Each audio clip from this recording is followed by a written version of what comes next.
ప్రతిష్టాత్మక professor MS Swaminathan పురస్కారానికి ఐఆర్సీఏ ఉపకులపతి director doctor Cherukumalli Srinivasarao ఎంపికయ్యారు.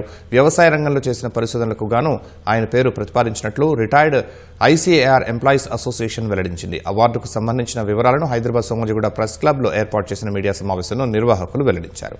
భారతదేశంలో వాతావరణ మార్పులు తట్టుకునే సుస్థిర వ్యవసాయ పద్ధతులు, సహజ వనరుల యాజమాన్యంలో డాక్టర్ సిహెచ్ శ్రీనివాసరావు చేసిన పరిశోధనలను వక్తలు కొనియాడారు.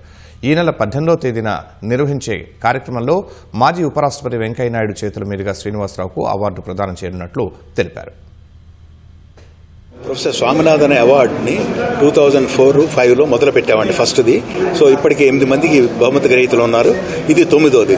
ఈ 9వ దానికి మేము ఎంపిక చేసింది ఏంటంటే శ్రీ సిహెచ్ శ్రీనివాసరావు గారు. ఆయన కృష్ణా జిల్లా వాసుడు, తెలుగువాడే. ఆయన ప్రస్తుతం ఉన్నది ఏంటంటే డైరెక్టర్, వైస్ ఛాన్సలర్ కింద ఉన్నారు.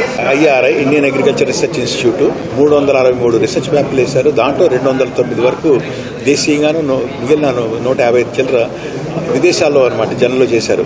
ఈ నెల 18వ తారీఖున మాజీ ఉపరాష్ట్రపతి వెంకయ్యనాయుడు గారి చేతుల మీదుగా తుమ్మల నాగేశ్వరరావు గారి ఆధ్వర్యంలో, సురేష్ షెట్కర్ నిజామాబాద్ ఎంపీ గారి ఆధ్వర్యంలో జరిగే సభలో ప్రదానం చేయబడింది.